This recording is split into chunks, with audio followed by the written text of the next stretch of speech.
दिवाकर सिंह जी है। दिवाकर जी सिंह जी, आपका स्वागत है। और सबसे पहला सवाल मेरा ये है कि आपने एक पार्टी अध्यक्ष होने के नाते, जिला अध्यक्ष होने के नाते, आप सिविल सर्जन से जाकर रिक्वेस्ट कर रहे हैं कि हॉस्पिटल आप ठीक कर दीजिए। इसके पीछे का मंशा क्या है?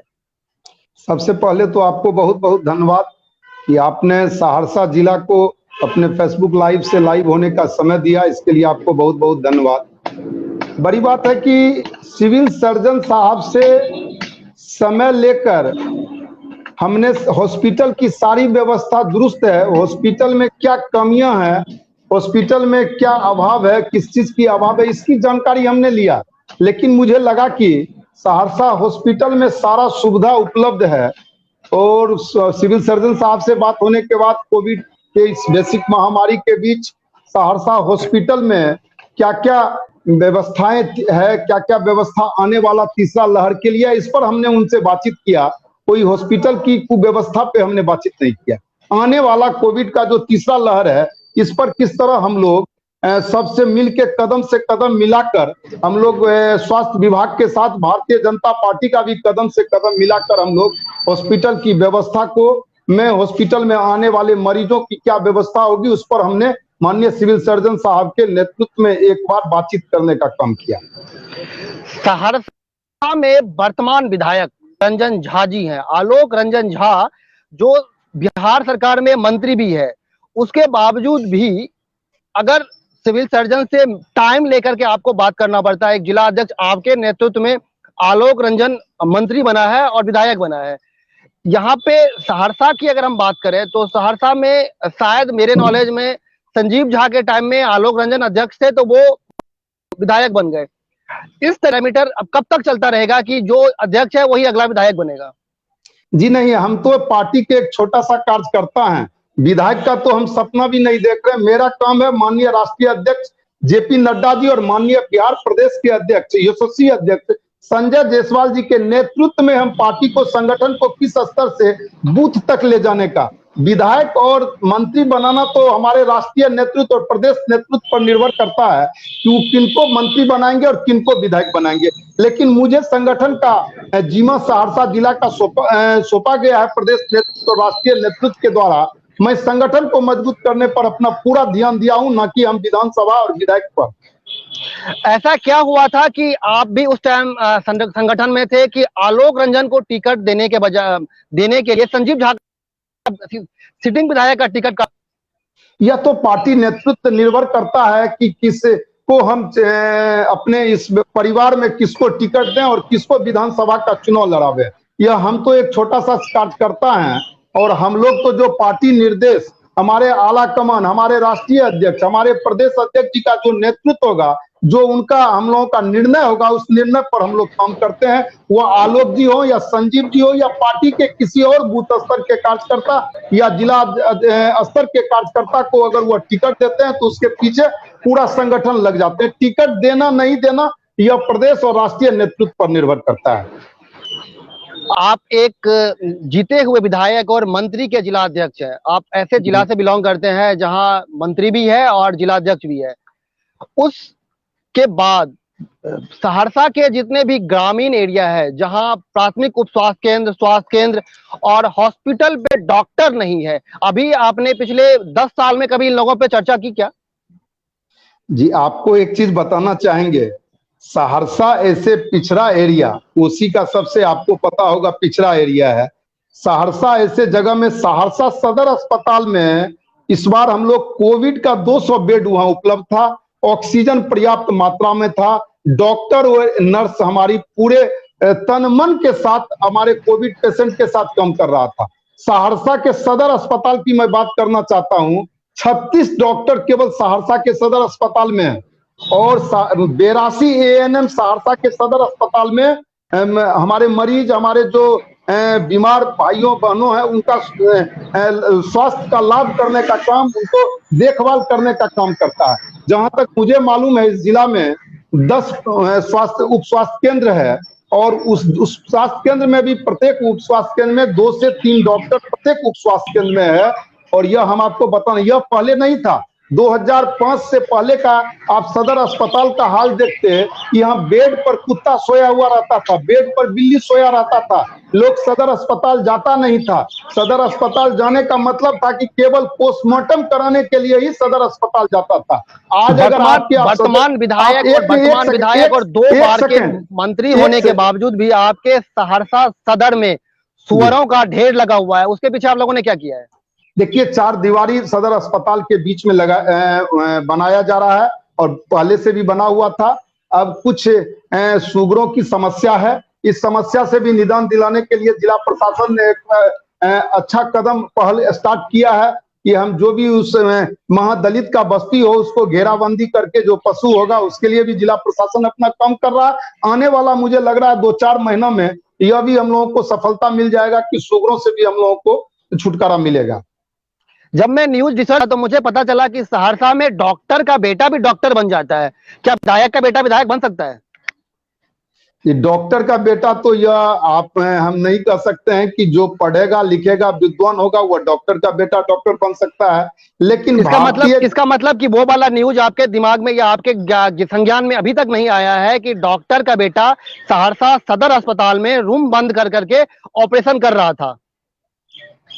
जी नहीं, ऐसा हमारे संज्ञान में अभी तक नहीं आया है। इसका मतलब कि आप लोग कार्यकर्ता और अपने आप पे निर्भर नहीं करते हैं, देख रेख नहीं करते हैं हॉस्पिटल और हॉस्पिटल के नियर बाई लोगों को? हमारा पूरा कार्यकर्ता हमने तो आपको देखा, हमने परसों भी सिविल सर्जन साहब से उनके कार्यालय में नहीं सदर अस्पताल में जाकर हम सदर अस्पताल की व्यवस्था को देखने के लिए कि साफ सफाई का क्या व्यवस्था है, मरीज भाइयों को खाना की क्या व्यवस्था है, हमारे डॉक्टर किस तरह से इमरजेंसी में काम कर रहे हैं। लगातार भारतीय जनता पार्टी का कार्यकर्ता लगातार सभी प्राथमिक स्वास्थ्य केंद्र हो या उप स्वास्थ्य केंद्र हो उसमें देखने का भी काम करता है कि हमारा किस तरह से हमारे स्वास्थ्य की व्यवस्था है, क्योंकि यह वैश्विक महामारी के बीच में सभी लोगों को स्वास्थ्य पर केंद्र पर ही निर्भर हो चुका है। इसलिए हम लगातार उप स्वास्थ्य केंद्र बनगांव में प्राथमिक उप स्वास्थ्य केंद्र 2 है। एक की स्थिति ऐसी है कि वहां ये नहीं पता कर पाएंगे कि इसमें जो अभी आदमी गया था वो गया किधर से था। दूसरा ऐसा प्राथमिक उप स्वास्थ्य केंद्र है जिसमें एडिशनल हॉस्पिटल होने के बावजूद, बड़ियाही से बनगांव एडिशनल हॉस्पिटल है, उसमें भी डॉक्टर और एएनएम नहीं है। इस पे जिम्मेदारी आप किसको देते हैं, सरकार को या आपके मंत्री को? मंत्री जी तो जब से हमारे मंत्री बने हैं तब से लगातार सहरसा का विकास के लिए वो लगे हुए हैं। वह दिन रात किस तरह सहरसा में विकास हो, किस तरह सहरसा सुंदर हो, किस तरह हॉस्पिटल की व्यवस्था बेहतर हो, किस तरह हमारा शहर के जल निकासी की व्यवस्था हो, शहर की रोड की व्यवस्था हो, इस पे हमारे माननीय मंत्री आलोक रंजन जी लगातार हमारे माननीय मुख्यमंत्री जी, माननीय उप मुख्यमंत्री जी से लगातार संपर्क करके और सहरसा के जिला पदाधिकारी हो या सिविल सर्जन जी हो, इनसे लगातार संपर्क करके विभिन्न कार्यालयों के एचओडी से बात करके सहरसा को सुंदर करने में लगे हैं और सहरसा के विकास में भी लगे हुए हैं। वर्तमान परिस्थिति में सहरसा का विकास कैसा हुआ है, ये रिफ्यूजी कॉलोनी से लेकर के और पंचवटी चौक के जो गली है या जो मोहल्ला है उसमें पानी भरा रहता है, जिसमें संजीव जाके घर के सामने, आलोक रंजन के घर के सामने पानी भरा हुआ रहता है। क्या यही विकास है? देखिए, प्राकृतिक आपदा बहुत बड़ा आपदा होता है। प्राकृतिक आपदा के सामने में सारा चीज फेल हो जाता है। आप देखे होइएगा कि कोविड का वैश्विक महामारी 2020 से चालू हुआ, हम कितने मजबूत, हमारे बड़े बड़े लोग जो बड़े बड़े समाज के ही नहीं देश के बड़े बड़े व्यक्ति को भी हम नहीं बचा पाए, क्योंकि प्राकृतिक का मार था। इस तरह से लोग बीमार हो चल रहे थे, लोग हॉस्पिटल के ओर रुख कर रहे थे। इसी तरह बाढ़ के समय में आप सहरसा को ही छोड़ दीजिए, बिहार नहीं सभी जिला में जब प्राकृतिक आपदा आता है तो नदियां फुल हो जाती है। शहर का पानी तो किसी न किसी रूप से किसी न किसी नदी या तालाब में ही जाने का काम करेगा, और तालाब और नदी फुल हो जाने के बाद कुछ न कुछ तो परेशानी का सामना करना पड़ता है, लेकिन सरकार और विभाग के द्वारा काम किया जा रहा है। मैं एक छोटा सा जानूंगा कि पिछले 10 साल में आलोक रंजन जी के 5 साल और संजीव झा जी के 5 साल के दरमियान ऐसा एक भी काम जो जनता के हित में पूर्णतः सपुर्द हो गया हो कि ये काम मेरा हो गया? आप सहरसा का विकास जो है वो संजीव जी और आलोक जी के नेतृत्व में हो रहा है। आप आके तो एक बार सहरसा देखिए, पहले 2005 का सहरसा और 2005 के बाद का सहरसा, और इसकी स्थिति आप देखिए 2015 से लेके 20 में सहरसा की क्या स्थिति थी। सहरसा में राष्ट्रीय जनता दल का विधायक था। सहरसा में किस तरह जल निकासी, लोग पंचवटी चौक से गंगजला चौक नहीं जा सकते थे। माननीय विधायक आरजेडी के विधायक का घर पंचवटी चौक पर था, लगातार टेम्पू और रिक्शाएं गिरा करता था। लेकिन हमारी सरकार जब हुई, माननीय नीतीश कुमार जी, माननीय सुशील मोदी जी, तारकिशोर जी के नेतृत्व में, उसका भी विकास हुआ। माननीय आलोक जी जब से सहरसा के विधायक बने, लगातार सहरसा के विकास के लिए लगे हुए हैं। किस तरह नाला की सफाई हो, किस तरह नाला की निकासी हो, के जल निकासी हो, किस तरह रोड दुरुस्त हो।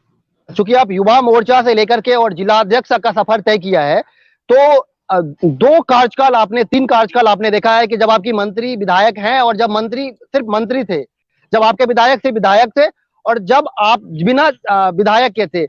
आप मुझे 3 ऐसे कार्यकाल गिनवा दीजिए जो पूर्ण रूप से जनता का विकास हुआ हो उस मुद्दे पे। शहर की अभी की जो व्यवस्था हमारी है, इतनी विकास हुआ है कि आप सहरसा के जिस बगल आइएगा, सारा बगल नया नया सड़क बना हुआ है। हमारे सहरसा शहर में पूर्णतः नाला का व्यवस्था किया गया है। आप जिस मोहल्ला, जिस गांव में, वार्ड में जाइएगा, उस वार्ड में आपको नाला मिलेगा और नाला के होके पानी का निकासी हो रहा है। स्वास्थ्य की व्यवस्था आप हमारे समय में देखिए, आज हमारा इतना बेहतर स्वास्थ्य का व्यवस्था है कि लोग ग्रामीण एरिया से, रूरल एरिया से सदर अस्पताल भागता है। सदर अस्पताल में मुफ्त इलाज होता है। हमारा वहाँ अल्ट्रासाउंड की व्यवस्था है। हमारा सारा जांच सदर अस्पताल में होता था। पहले कोई जांच की व्यवस्था नहीं थी। सरकार के द्वारा दवाई मुफ्त में मिलता है। सदर अस्पताल में मरीज को मुफ्त में भोजन मिलता है। तो एक से एक उपलब्ध हमारी सरकार, संजीव झा के सरकार में हुआ। काल में भी संजीव झा जी के लिए भी आप संगठन में रहे होंगे। संजीव झा जी द्वारा किए हुए कार्य और अभी आलोक रंजन जी द्वारा किए हुए कार्य में सबसे अच्छा आपको विधायक कौन सा लगा? देखिए, मेरे लिए दोनों अच्छे विधायक थे। हमारे पार्टी के दोनों सम्मानित विधायक थे और दोनों ने बढ़ चढ़ कर सहरसा के विकास के लिए लगातार जितना बन पाया उतना वो लोग काम करते रहे हैं। और कभी भी वो अपने आप को पीछे नहीं हुए। संजीव जी हो, आलोक जी हो, वह किसी अपने आप को नहीं संजीव नहीं समझते हैं, ना आलोक समझते हैं। ये लोग हम पहले सहरसा समझते हैं और किस तरह सहरसा का विकास हो, इस पर ये लोगों ने अभी भी मिलजुल कर हम लोग काम करते हैं। आपसे एक आखिरी सवाल जानना चाहूंगा। संजीव झा द्वारा किया गया हॉस्पिटल का अनावरण, उद्घाटन आज तक बिना डॉक्टर विहीन है, जबकि आलोक रंजन को बने हुए भी 2 साल हो गया। तो इस पे आप डॉक्टर नहीं दे रहे हैं, इसका रीजन क्या है? नहीं, डॉक्टर है, आपको तब जानकारी ले लीजिए। डॉक्टर है, डॉक्टर बीच बीच में, क्योंकि इस बेसिक महामारी में सारे डॉक्टर की प्रतिनियुक्ति उप स्वास्थ्य केंद्र में भी हुआ है, प्राथमिक स्वास्थ्य केंद्र में भी हुआ है। तो सप्ताह के एवज में भी डॉक्टर होगा। इस पर भी हम जानकारी माननीय सिविल सर्जन साहब से ले लेते हैं। मैं आपकी जानकारी ठीक कर दूं कि आपके संजीव झा जी द्वारा उद्घाटन किए गए हॉस्पिटल में भूसा भरा हुआ था जो ट्विटर पे ट्रेंड कर रहा था। अगर आपके हॉस्पिटल में भूसा भरा हुआ है तो सरकार इस भूसे को निकालने की जिम्मेदारी किसकी थी? नहीं, सरकार की जिम्मेवारी, स्वास्थ्य विभाग की जिम्मेवारी थी। और तो फिर आप लोगों ने एफआईआर किसके खिलाफ किया कि यहाँ भूसा रखी हुई थी, या यहाँ एएनएम जो रजिस्टर्ड थी उसके खिलाफ? एफआईआर तो स्वास्थ्य विभाग करवाएगा। एफआईआर भारतीय जनता पार्टी का काम नहीं है। भारतीय जनता पार्टी आपके मंत्री और आपके विधायक होने के बावजूद भी स्वास्थ्य विभाग में अगर एफआईआर नहीं हुआ तो इसके पीछे का जिम्मेदार कौन है? नहीं, एफआईआर, इस पे कार्रवाई हो रही है। क्या कार्रवाई चल रहा है? कार्रवाई अभी विभागीय कार्रवाई हो रही है। उस पर विभाग पूरा, जब इस पर कार्रवाई पूरा जांच इस पे चल रहा है, जांच कमेटी बन चुका है और जांच कमेटी का जो निर्णय आएगा वो आपके सामने में पेश किया जाएगा। निर्णय जांच कमेटी का ये आया कि एएनएम अभी तक वहां पे नहीं है। बनगांव उप स्वास्थ्य केंद्र में अभी तक डॉक्टर नहीं है। बनगांव उप स्वास्थ्य केंद्र ट्विटर पे भूसा ट्रेंड कर सकता है लेकिन हॉस्पिटल में डॉक्टर नहीं ला सकता है। इस पर आपने संज्ञान दिया है। इस पर हम जानकारी सिविल सर्जन साहब से आज अवश्य लेंगे और फिर आपको मैं बताने का काम। इतना ही बात करने और इतने जानकारी लेने के लिए आपका बहुत बहुत धन्यवाद। हम फिर किसी ऐसे ही एक युवा जोशील कर्मठ नेता से आपकी रूबरू कराएंगे। तब तक के लिए धन्यवाद।